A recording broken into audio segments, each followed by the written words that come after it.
What's stopping you from becoming a Catholic? Why can't women become priests? 1-833-288-EWTN. I don't understand why I have to earn salvation. 1-833-288-3986. What's stopping? Why do I need to confess my sins to a priest? What's stopping you? This is Called to Communion with Dr. David Anders on the EWTN Global Catholic Radio Network. Hey everybody, welcome to the Wednesday edition of Call to Communion here on EWTN. This program, unique in all of broadcasting in that it's a program on a Catholic network for non-Catholics. Now, if that is you and you have questions about the Catholic faith, by golly, we're here to answer those questions. Do give us a call. Here's our phone number, 833-288-EWTN. That's 833-288-3986. If you're listening outside of North America, you'll want to dial the U.S. country code and then 205-271-2985. You can also text the letters EWTN to 55000. Wait for our response and then text us your first name and your brief question. Message and data rates may apply. Again, the phone number 833-288-EWTN. We also have a fabulous 24-hour-a-day email address. How about that? I guess all email addresses are indeed 24 hours, so forget about that last part. Anyway, the email address, ctc@ewtn.com, ctc@ewtn.com. Charles Beery is our producer. We have Ryan Penny as our excellent phone screener. Rich Jesse, wow, handling social media today. He'll be glad to pass on any questions that you may want to pose via YouTube or Facebook Live. We're streaming there right now. I'm Tom Price, along with Dr. David Anders. Tom Price, how are you today? I'm great. Glad to be back with you, my friend. I appreciate it. I'm glad to have you back. In fact, I'm really glad to have you back. Well, We delighted. missed you. I appreciate that. Delighted to be in Minnesota last week on behalf of Real Presence Radio for their fall live drive, and got to meet an awful lot of wonderful people in the cities that we broadcast from, a number of cities, including Duluth. Always enjoy going to Duluth.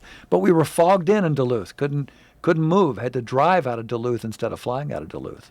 There's a lot of that going around. You have some experience with that, I believe. Some experience with that in Duluth, yeah. Yeah, but they're the best people in the world, I'm convinced. So, glad to be back with you. And we're going to lead off here with an email as we're getting some of these calls screened. Here's one from Margaret who says, I'm going to start RCIA. Could you please answer how people believe Catholics re-offer or sacrifice Jesus at the Mass? Because I hear the priest say, your sacrifice and mine. I'm confused. Thank you. Oh, I love this question. I really appreciate it. So the Mass is a sacrifice, and it is a distinct oblation, meaning each Mass is not one sacrifice. The Mass on Monday is a different sacrifice from the sacrifice on Tuesday. That's why Monday the priest might say the Mass for one particular intention. Tuesday he says a Mass for a different intention. Right? Different sacrificial efficacy, if you will, on successive days. Okay. So it is absolutely in its own right a sacrifice. How? How is it a sacrifice? In what manner? And how is that related to Calvary, Christ's death on the cross? Mm-hmm. And does that somehow devalue the uniqueness of Christ's sacrifice in Calvary? That's the question we're going to answer. Okay. So let's talk about Calvary. On Calvary, Christ, the high priest in the order of Melchizedek, offered his own life. He was the priest. He was also the victim. He was the priest who offered the victim of himself on the altar of sacrifice, which was the cross, in reparation for the sins of the world. And that sacrifice on Calvary was absolutely sufficient for the salvation of every human being on the planet. Okay. Universal in scope. Now, it doesn't mean every human being is saved, because they have to actually apply that sacrifice to their lives through contrition and faith, be incorporated into Christ, but he made sufficient satisfaction for the sins of the entire world. Period. End of paragraph. Done. Never to be killed again. Jesus never immolated again, physically killed after Calvary. But he instituted the Mass to be the perpetual memorial of the sacrifice of Calvary. And if you attend carefully to the words of the Eucharistic prayer, you'll hear the priest say, this is the memorial. The language of memorial, this is the memorial of Christ's passion, death, and resurrection. How does it memorialize Calvary? Well, when we have two elements, bread and wine, consecrated, become for us the true body and blood of Christ. But why not just have one element? Why not just have bread? Why not just have wine? The reason we have two elements, bread and wine, is to demonstrate the separation of Christ's body from his blood. He is shown forth before us in the elements in a state of victimhood. Bread over here, wine over there. Body over here, blood over there. When your body and your blood are separated, you're dead.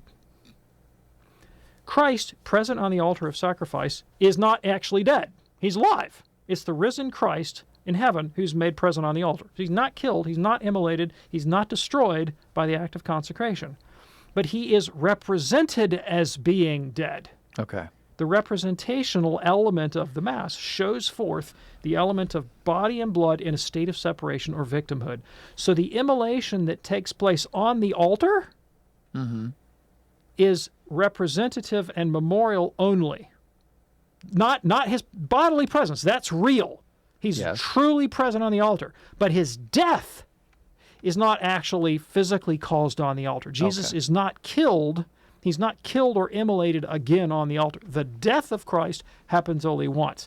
The death of Christ is memorialized on the altar through the double consecration. But the presence of Christ, the substantial body and blood of Christ, are really there. All right. Now, how is he offered to God the Father? Through the ministerial priest acting in the person of Christ, he offers the body and blood of Christ present on the altar in reparation for the sins of the world.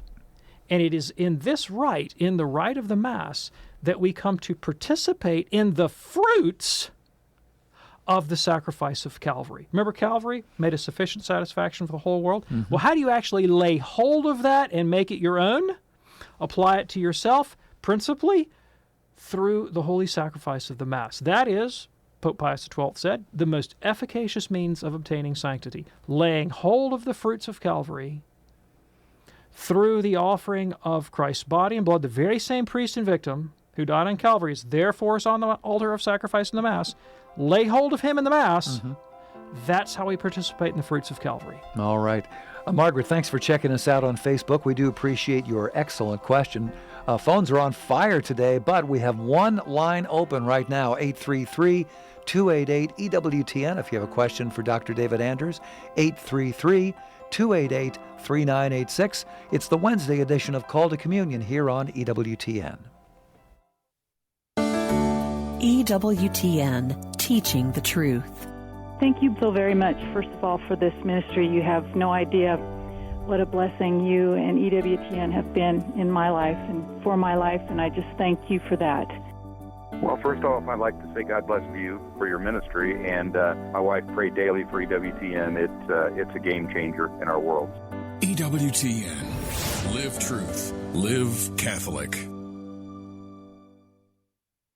Bishop Robert Barron. When you say, well, my ego is the center of my life, my freedom, okay, it sounds great. What I can envision, what I can desire in the immediacy of the moment, I mean, what a dull prospect. But to say that God's purposes are now my purposes, well, that opens up, as Paul says in Ephesians, this power already at work in me that can do infinitely more than I can ask or imagine. Or the Lord saying to Peter, when you were a young man, you tied your own belt and went where you wanted to go. That's what young people do. But don't get stuck there, because then the Lord says, well, you're an old man. Someone else will tie you up and take you where you don't want to go. Well, that's the Holy Spirit. So don't read that as something terrible. That's liberating. That's wonderful. Some greater power will tie you up and take you maybe where you never imagined you'd go. When you get beyond that little narrow space of your own ego and you're opened up now into the great space. That's what happens when Jesus becomes Lord. Now you're living. EWTN. Live truth. Live Catholic.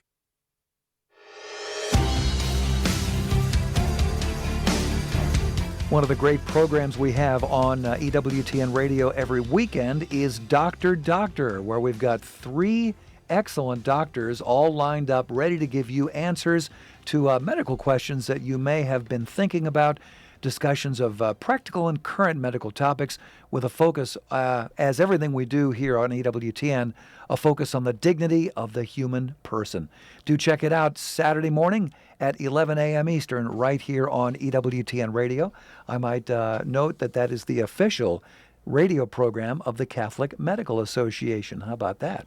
If you're ready now, let's get to the phones at 833-288-EWTN. We begin with Kaylin in Crawfordsville, Indiana, listening on the EWTN app. Hey, Kaylin, what's on your mind today? Hello, Tom. Hello, Dr. Anders.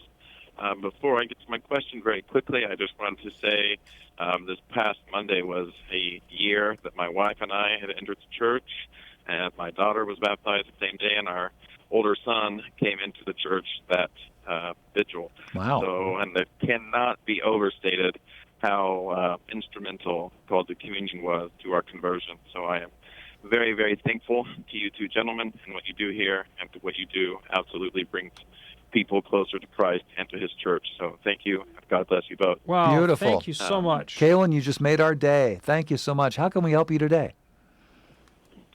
So a question I have, and I've heard you talk, Dr. Anders, about this topic before, but I wanted to get your specific take and a little more clarity from you on predestination, specifically what the differences are between Calvin's view, the double predestination, Luther's passivity of the will, in contrast to Catholicism's view of predestination. Okay, thanks. Hopefully that's... Yeah, absolutely. I appreciate the question. And I've got, you've actually raised a couple of questions, right? They're related, but they're distinct theological subjects. One of them is the meaning and extent of predestination. Another one has to do with the nature of human freedom, the will, and salvation. So all of these are related concepts. Let's take them one at a time. So the Catholic Church teaches, along with sacred scripture, that God does, in fact, predestinate. It's a biblical word. We find it all the way all through the Gospel, all through the New Testament. Sometimes it uses the word election, sometimes predestined, the elect, the chosen. That kind of language is frequently found in the Bible. The first election, all right, that really stands out in sacred scripture, of course, is the election of Abraham. God picked one guy out of the entire world to father the Hebrew people, to be God's chosen people. And he didn't pick the Assyrians, he didn't pick the Egyptians, he didn't pick the Romans or the Persians. He picked the Hebrews to be the bearers of his covenant, right? And the covenant of circumcision with Abraham, later the covenant of the law with Moses, so that Israel would be God's chosen possession, and they would minister to the world as priests, a kingdom of priests, and display God's righteousness and his will to the nations, and be for him an elect people. The promise to Abraham was, I will be your God, and you will be my people. Israel, my chosen one, right? Not Assyria, my chosen one, not Babylon, Israel, my chosen one. And David was elect out of all the people of Israel to be the bearer of that monarchical promise, and he would later become the ancestor, of course, of the Messiah. And so the ultimate election is the election of Christ. Christ is God, fully God, human, divine nature, but assuming a human nature. Truly God, truly man. And so we can speak of Christ the man, and he was a man, he's fully human being, has a rational soul and all the rest of it, has physical parentage, descent, genealogical descent from David. Christ the man is God's ultimate highest election. But he chose the man, Jesus Christ, right, to be the Messiah and the Savior of the world. He didn't choose somebody else. He chose that particular humanity on that day, in that place, in the womb of the Blessed Virgin Mary. Well, actually from the dawn of time. He also elected the Blessed Virgin Mary.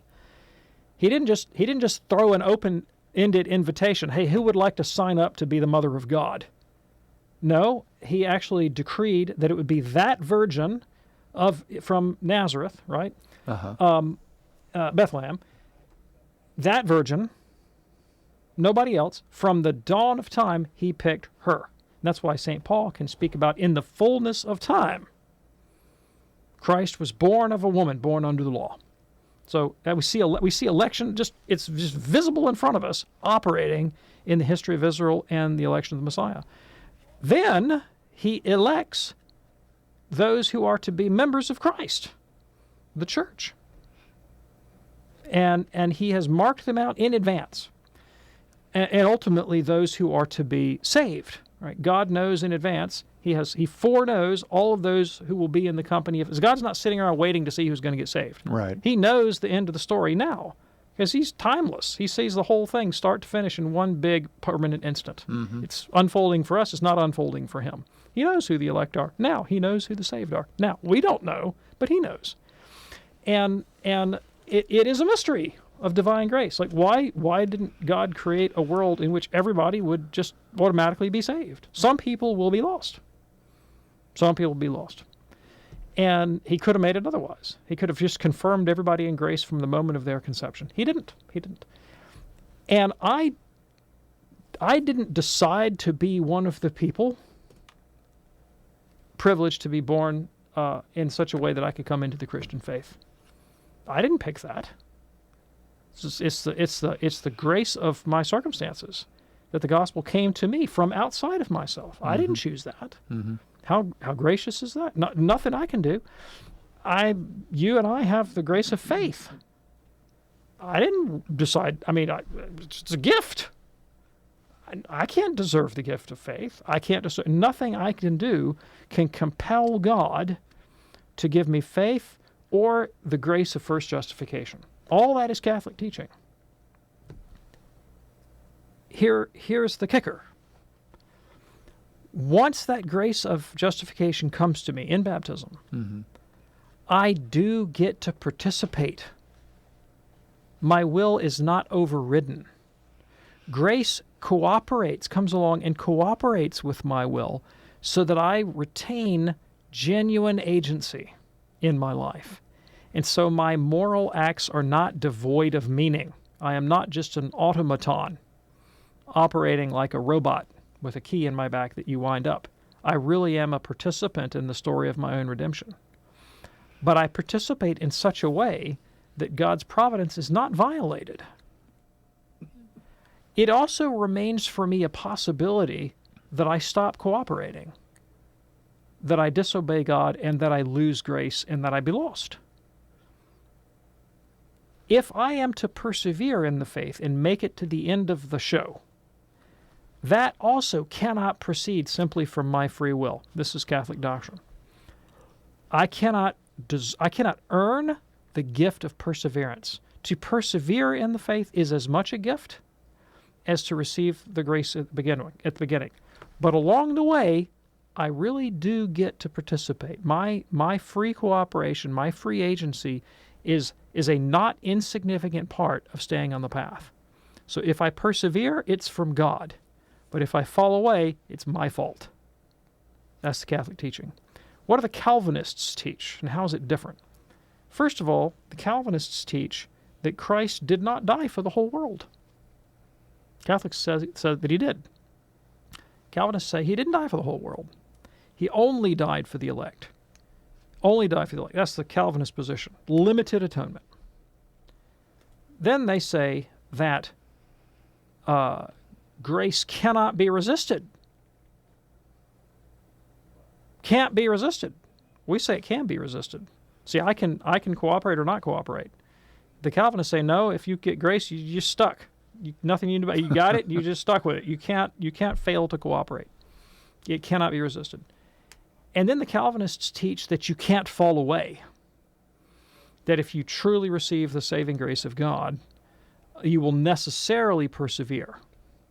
That's why, now this is very downstream from Calvin, that's why 300-400 years later, you get evangelicals that think, hey, if I just pray to receive Christ, I'm safe. If I have a conversion experience, I'm safe. I'll make it to the end of the line. That's a caricature of Calvin's position, but it's derived from Calvin's position. That once saved, always saved attitude, that ultimately derives, in a weakened form, attenuated form from Calvin. Whereas the Catholics say, no, buddy, you've got to participate. You can't presume on salvation. You've got to persevere with active participation, even though that comes from the grace of God. So major differences. Again, Catholics think Christ died for everybody. Calvinists think he only died for the elect. Catholics think you can resist the grace of God. Calvinists think you cannot resist the grace of God. Catholics think that you will not necessarily persevere just because you've begun to have faith, so you can't presume on your salvation.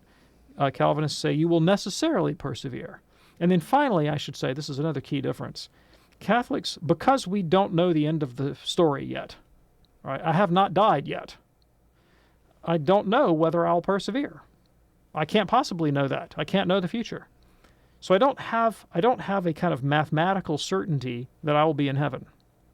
I have a hope that I'll be in heaven. I have a confidence that I'll be in heaven, but I don't have a kind of mathematical certainty. Mm-hmm. But the Calvinists teach, and this is in their Westminster Confessions, the Calvinists teach that the elect can have, and I quote, an infallible certainty of their own salvation, which Catholics regard that as just unabashed hubris, right? That's why you will meet Calvinists and Protestants that say, hey, I know for sure I'm going to go to heaven if I die. Poppycock. That's what Catholics say. No, you don't. And it's presumptuous to say so, and it could potentially lead you into ruin if you get careless about your moral life. Yeah. So those are the major differences. And by the way, that is a theological term, poppycock. You betcha believe it. All right. Kalen, thank you so much for your call. Thanks also for your kind words. We really appreciate that. It's called to communion here on EWTN. That opens up a line for you now, 833-288-EWTN. One line open right now, 833-288-3986. Here is Tammy in Verona, Virginia, listening on Sirius XM 130. She's a first-time caller. Hey, Tammy, what's on your mind today? Good afternoon. I thank you for taking my call. I really appreciate your ministry. Thank you. I want to ask my question and then hang up so I can hear you better. My question is regarding Freemasonry. And I know that this is seriously at odds with the Catholic Church. I'm close to someone who is a Mason and is very aloof about talking about faith. And I'm wondering, as far as Masonry being a secret society, how much does an individual Mason really know about how at odds they are with Catholic teaching and with a true Christian faith? To what degree does the nature of this secrecy really oppose God? Because they say they believe in a higher power and an afterlife, etc. Got you. I'm with you. Thanks, Tammy. So I am not a Mason nor the son of a Mason, thanks be to God. But my understanding is your average Mason on the street has very little concept of what the higher-ups in his organization actually teach and believe, and even less knowledge about the extent to which his Masonry conflicts with the Catholic Church. It is not the secrecy of the organization per se that's the big problem. It is rather, and you began to allude to this in your question, the indifferentism of their doctrine of God. It is in Masonic principle that you must in fact believe in God to be a Mason, but like Eisenhower said, he didn't quite care which one. You remember that? Pretty vague. Yeah, I mean that's explicit in their teaching. Mm-hmm. You got to believe in God, doesn't matter which one. Well, it matters quite a lot which one. It matters quite a lot which one. And the Catholic Church teaches that it matters quite a lot. And the indifferentism of Masonry is specifically and consciously opposed to the particularism of the Catholic faith. And so organizationally and historically, the Masonic Lodge has actively opposed Catholic influence in civil society. So it has made itself a conscious enemy of the Catholic faith. Now, I'm not saying that every individual Mason is a conscious enemy of the Catholic faith. I did not say that. I don't think that, and that's not true. A lot of Masons are perfectly fine people. They're just trying to, do civic work and have buddies and hang out and have a nice time, right? I'm talking about the organization in its principles, structure, and history, not its individual members. But the organization in its principle, structure, and history is consciously, actively anti-Catholic and teaches an explicitly anti-Catholic doctrine of indifferentism. Okay, and there you go. Well, I do appreciate your call, Tammy. Thank you so much for it. It is Call to Communion here on EWTN. Our phone number 833-288-EWTN. That's 833-288-3986. You can also text the letters EWTN to 55000. Would love to hear from you. We're also streaming live on Facebook right now, and we're streaming on YouTube. So if you want to pose a question, you can go to the comments box and just pop in a question right there. In a moment here, we're going to be talking with Thomas in Louisville. He has a very interesting question regarding the end times. We'll also be talking with Jose in Brownsville, Texas, wanting to know a little about the whole celebration of Christmas. Does it have pagan origins? This is one of those questions that does pop up from time to time. A couple lines open for you as well, 833-288-EWTN. That's 833-288-3986. The Wednesday edition of Call to Communion here on EWTN. Do stay with us.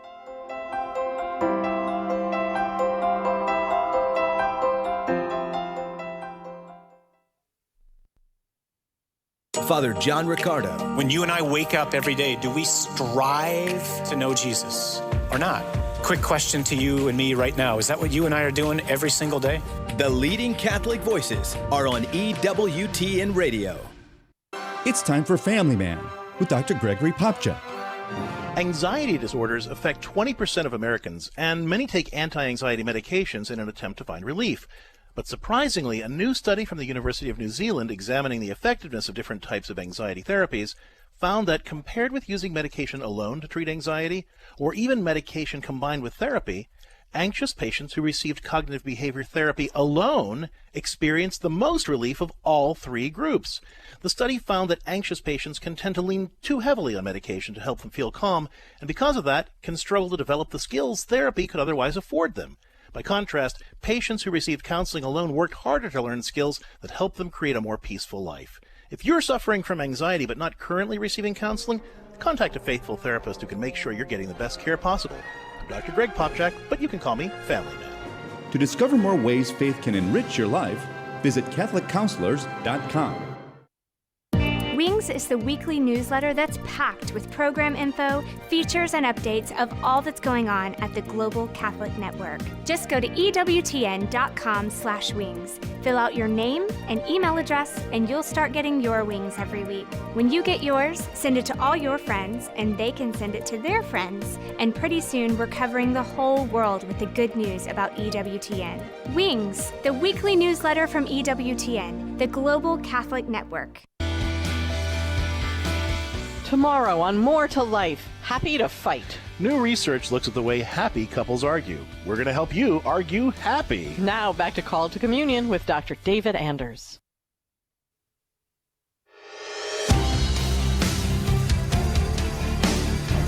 Call to Communion here on EWTN. Glad you could join us. There is one line open right now. You can grab it by calling 833-288-EWTN. That's 833-288-3986.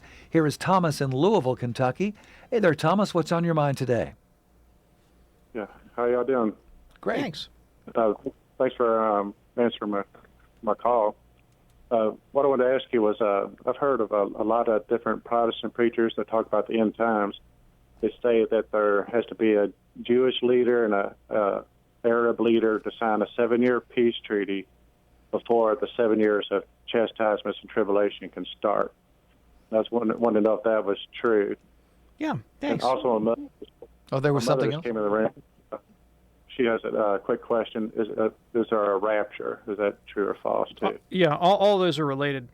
So the theory of the rapture and theories about the end times and the final tribulation, all those are kind of connected. And the positions that you have articulated come from a tradition in Protestantism called dispensationalism. So all this end times fanfare and trying to find names and dates and this Middle Eastern leader and that peace treaty and all that and second coming and rapture and all that stuff, that all comes from Protestant dispensationalism. That movement was born in the 19th century in England, particularly with a man named John Nelson Darby. He made it up. You'll note that none of what you just said is mentioned in the Bible. The Bible never talks about a rapture of the church and a secret coming of Christ, and it doesn't speak about Jewish and Arab leaders signing peace treaties. None of that's in Scripture. Not in the book of Revelation, nowhere else. And Darby made it all up, and it became very popular with fundamentalists, particularly in the United States. Dallas Theological Seminary, Moody Bible Institute, some other institutions began to promote that in the United States.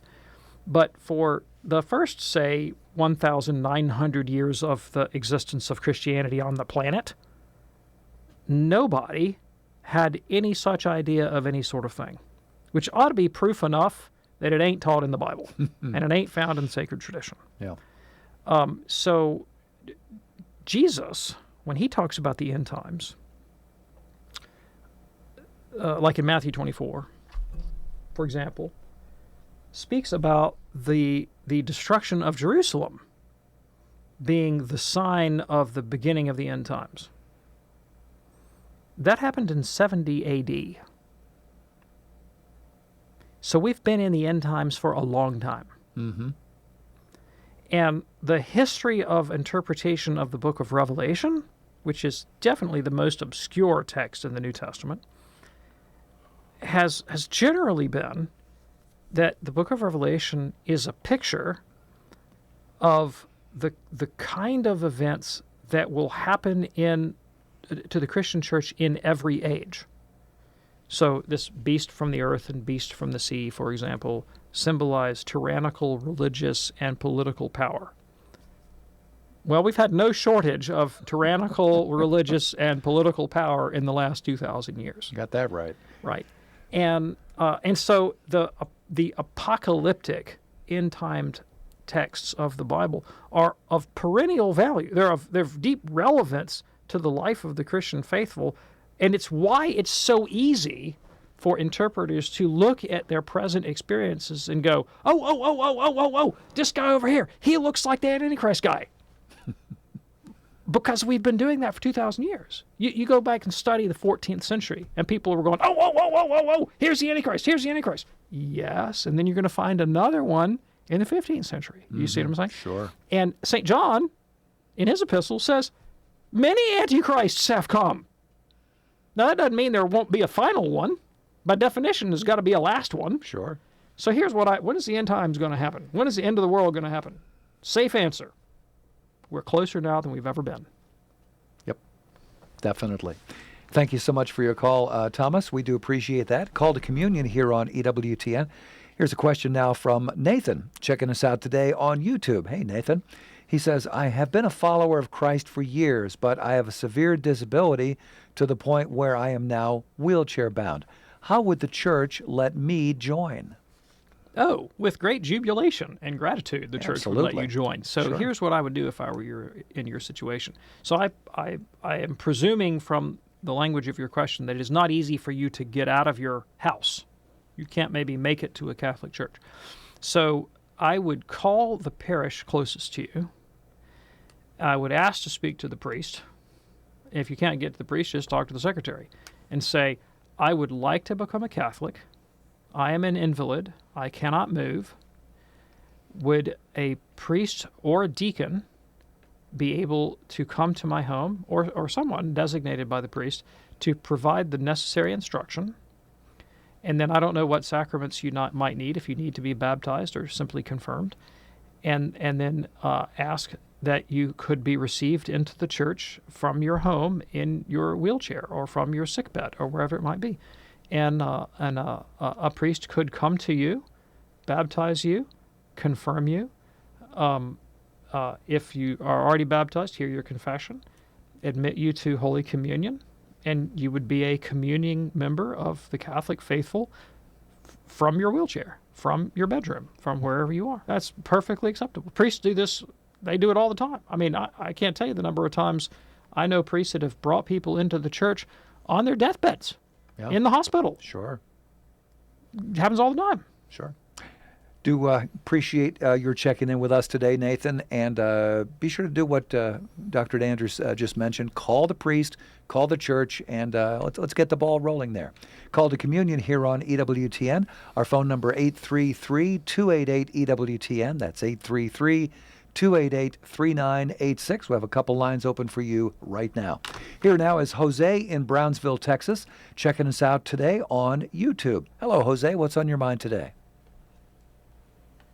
Hi, guys. Well, my question is, I've been talking to people from other denominations, and an often argument they make is that us Catholics have adopted beliefs and traditions from pagan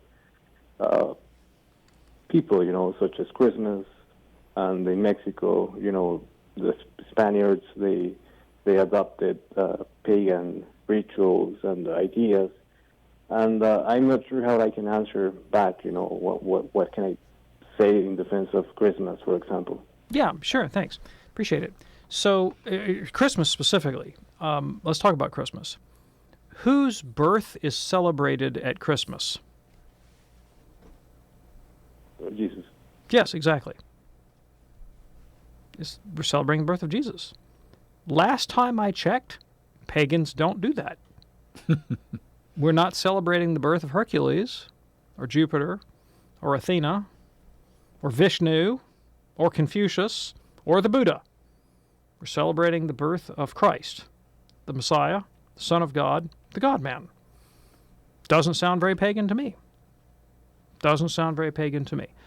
So you're going to have to make a better case for me that Christmas is a pagan celebration that had better address the fact that we're worshiping Jesus Christ in the Feast of Christmas. It's got to be kind of a problem for the claim that it's a pagan holiday.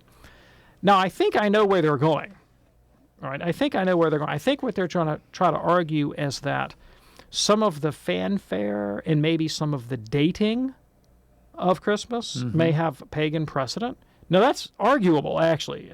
I mean, you can make the case that that's not true, but just for sake of argument, let's accept that, okay, so maybe they picked a date, or maybe, the Germans brought in Christmas trees or whatever, and that may have some pagan origin, okay? Maybe, maybe not. I mean, I'm just for sake of argument. So?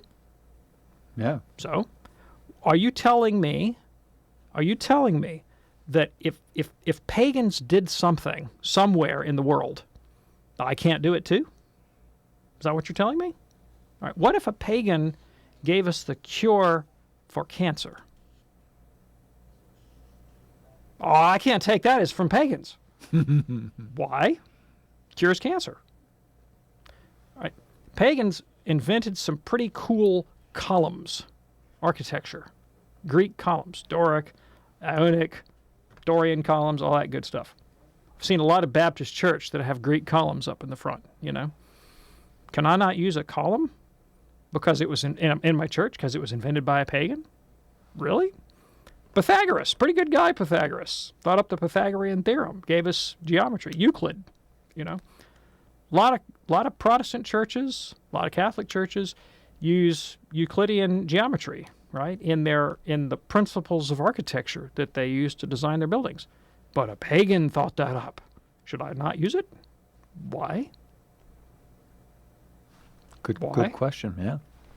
Well, I mean, you could even say that about a recipe in a cookbook, just because somebody came up with this fabulous recipe for, chicken tikka masala. Yeah, but there you go. Thought up by a pagan. It's good stuff. Call to communion here on EWTN. Jose, we hope that helps you out. And why don't we go to this email here from Sam in Oregon. Sam says, I am a Protestant seminary student. Recently, you addressed a question about penal substitution. I do take issue with the idea that God's wrath was poured out on Jesus. Good. And appreciate hearing you discuss Isaiah. If I heard you right, Catholics don't believe Jesus was imputed for our sins, no double imputation, which I recognize as a very Protestant teaching. Well, how then do you interpret 2 Corinthians 5:21? How was Jesus, quote, made sin? Was it only the human form, having the appearance of sinful flesh? That's enough. I stopped there because I understand the question. I don't want to confuse anybody by the elaborations. Got it. First of all, Well, thanks be to God, you do not believe that God poured out his own wrath on his Son as if Christ himself were personally guilty. Thank you for not believing that. Thank you for disagreeing with John Calvin.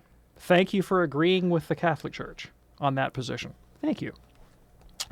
How do I understand 2 Corinthians 5? Christ who knew no sin became sin for us. Well, you will note many translations, and not just Catholic ones, render the verse this way. He became for us a sin offering. He became for us a sin offering. Now, a sin offering is an established ritual form that we find in the Old Testament. You know, the book of Leviticus and Numbers and Deuteronomy all describe several distinct sacrificial rites that the Israelites were to perform. One of them was the sin offering. Christ's death took the form of a sin offering. Okay, then. All right. It was also a sacrifice of atonement. Yes, that's what we think. It's no threat to the Catholic doctrine of the atonement. In fact, undergirds the Catholic doctrine of the atonement. Because, see, the sin offering, the offering of atonement, the Thanksgiving offering, all these Levitical sacrifices, in none of them were the sins of believers imputed to an irrational animal. And in no case was the animal possessed of a righteousness imputed to the believer. That's not how they functioned. Rather, the worshiper gave up something of value. You know, we don't have goats and bulls and turtle doves and all this kind of business today. If God had instituted the Mosaic covenant in the modern era, we'd be sacrificing Xboxes, right, or something like that. We'd take some token of our culture, some cultural form that possessed value to us, and we would say, "I'm going to give this over to God," and I would hand it over to a Levitical priest, and then he would smash it and burn it on an altar. Deprive me of its use. And that would be the way that I demonstrated my repentance. That's how the death of Christ functions. The worshiper, in this case Christ, gives up something of value, namely his own human life, in reparation for the sins of the world. It's not a penal substitution. Okay. Sam, thank you so much for your email. We do appreciate hearing from you today here on Call to Communion. Well, we're going to get back to the phones in just a couple of seconds here. I want to tell you something wonderful that EWTN offers you. It's our other network, our other radio network, that is EWTN Radio Classics. If you've never checked it out, I would urge you to do so. Some of the programs that we air on Radio Classics, which is a 24-hour teaching and devotionals channel. What about this? A great series from Father Andrew Apostoli. What about Life is Worth Living from Venerable Archbishop Fulton Sheen? Or The Wisdom of Father Groeschel? Or The Fathers of Mercy Hour? Mother Angelica Live Classics, the Holy Rosary for Vocations, which we offer every day, along with the Rosary for Children, which we offer every day. Food for the Journey with Sister Ann Shields. I'm just looking at the list here. You know, the list goes on and on and on. These are wonderful programs that you can check out 24 hours a day on EWTN Radio Classics. Check it out on Alexa. Check it out by going to EWTNradio.net, EWTNradio.net, or you could check it out on the EWTN app. It is all there just for you, 24 hours a day on EWTN Radio Classics. Here now is Matt in Ypsilanti, Michigan, listening to us on Ave Maria Radio. He's a first-time caller. Hey, Matt, what's on your mind today? Well, first, thank you for taking my call. Sure. So I had a question. My wife and I, well, actually my family and I were on vacation with some friends, and my wife's friend and I were kind of discussing religion and science. Well, she was talking about how science is interpreted by the researcher and it's biased, and then it kind of leaked over into religion. Well, we were talking about Catholicism, and I asked her, I said, well, do you believe in God? And she said yes and no. And so basically she was saying it's hard for her to believe in God because basically religion's been interpreted in so many ways. Catholicism, there's different books that are out. So it was kind of hard for me to answer her, and I was kind of embarrassed that I didn't have an answer because she was kind of asking, how can I prove that it's not biased. It's been translated from Latin, and how do we know that things haven't been lost in translation, basically, is what she was saying. And I guess that it was just hard for me to answer that question, so I'm just kind of curious. Yeah, sure. So I can answer the questions that she raised about reliability of the Bible and transmission down through the centuries and so forth, and that's fairly simple, right? So the documentary evidence on the New Testament is wider, more extensive than any other ancient text. And there's a great book on the topic called The New Testament Documents, Are They Reliable? By F.F. Bruce, who's actually a Protestant writer, but it's the text that I'm most familiar with that gets into this question.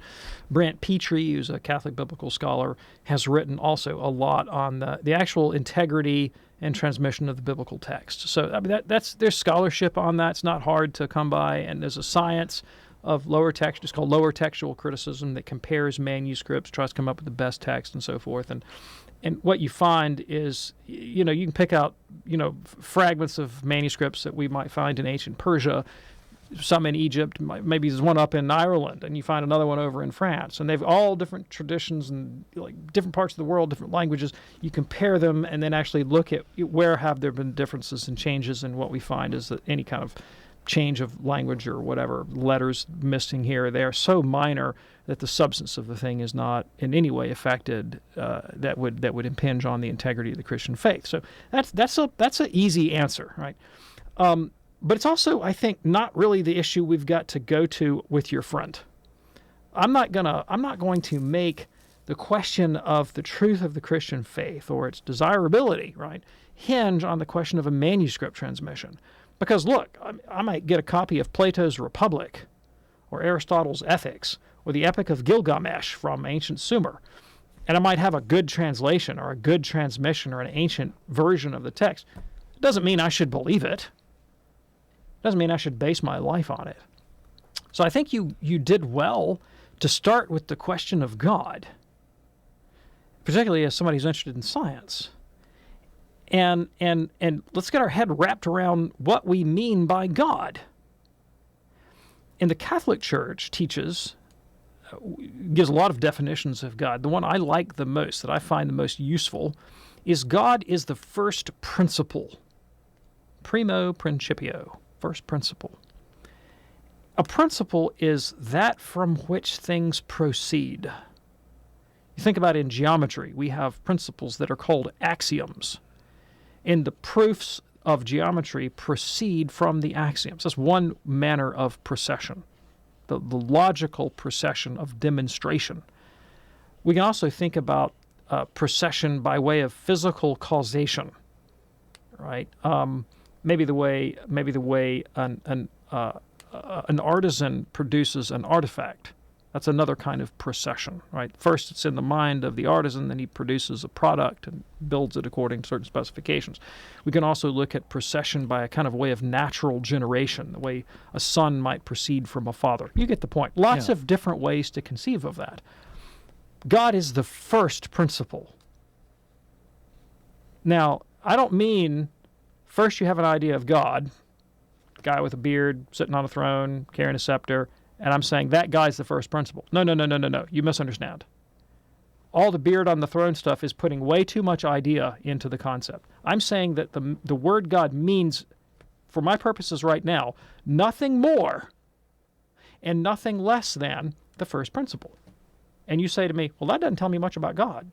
It just tells me that whatever is the rational principle from which things come, that's all I can know about God. Bingo, you've got it. Actually, the Catholic Church teaches as a dogma the unknowability of God in his own essence or nature. God's being and nature is a kind of mystery. I mean, this is a cardinal part of the Catholic tradition. All right? So we know God from his effects, not in himself, not directly, and mostly we know him as a principle. How do I know God as a principle? Well, I'm rational. You're rational. Your friend is rational, trying to be rational. Understand science, religion, the world, put things together, try to make sense of it. That's rationality, right? Animals don't do that. My dog does not wonder about the meaning of things. Just give me food, right? No philosophy from dogs. We are rational. We're trying to figure stuff out.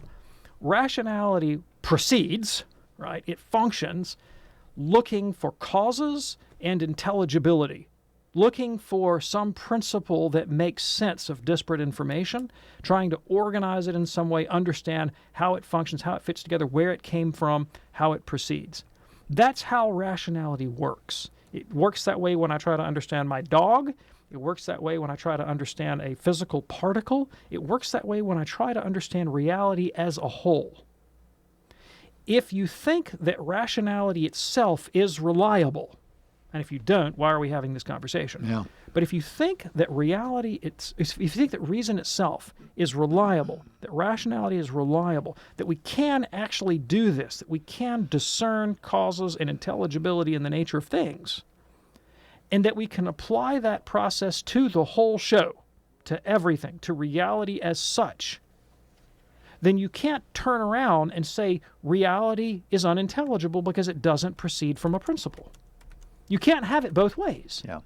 You can either say, yes, reality is intelligible and understandable, and I can attain it in some measure, even if imperfectly, by applying my rational faculties, in which case, if intelligible, it's intelligible in virtue of something.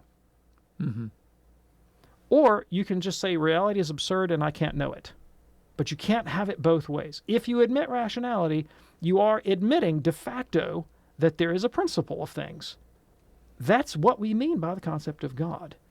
How then ought we to relate to it, to that first principle? And now we bring in the question of religion.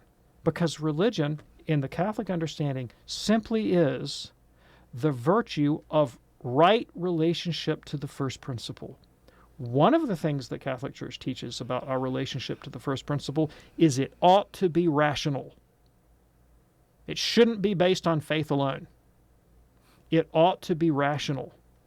And sin in the Catholic universe, the way Catholics understand it, is teaching of Thomas Aquinas, is irrationality in the moral life. And superstition, the sin of superstition, is irrationality in our relationship to the first principle. So chew on all of that a little bit, and that's where I want to start with somebody who's really kind of agnostic on the question of religion versus no religion. I bet they haven't thought of it in these terms. And I got some good books on the subject if you ever want to go there with me. There you go. Matt, thanks so much for your call. Let's go quickly to Joseph in Portland, Oregon, listening on Alexa today. Hey, Joseph, what's on your mind? We've just got a few seconds. What's your question? Okay, one is, does a Catholic sin by marrying a non-Catholic like Pentecostal, Baptist, etc.? Okay, depends. So a Catholic may marry a Protestant, but needs the permission of his bishop and must have a valid wedding in front of a Catholic priest or deacon. So it can be done validly, but you have to do it in accordance with the law of the church. Okay. And there it is, Joseph. Thank you so much for your call. We couldn't get to Jeff in Edmond, Oklahoma. He might want to hang on, and perhaps we can hold him over for Father Mitch coming up next hour on Open Line. Or Maureen in Grand Rapids, Michigan. We're going to try to hold both those calls over. If not, folks, if you can't hang around for Father Mitch, then do check us out tomorrow or any day of your choice. Call us back. Let us know that we left you hanging at the altar there, and we'll get you on the air as quickly as we can. Dr. David Anders, thank you, sir. Tom Bryce, thank you. Good to be back with you, my friend. That's great to have you back. Don't forget, we do the program Monday through Friday, 2 p.m. Eastern here on EWTN, with an encore that same evening at 11 p.m. Eastern. We also bring you the best of Call to Communion on Sundays at 2 p.m. Eastern. On behalf of Charles, Ryan, and Rich, I'm Tom Price here with Dr. David Anders. See you tomorrow on Call to Communion. Have a great day, and God bless.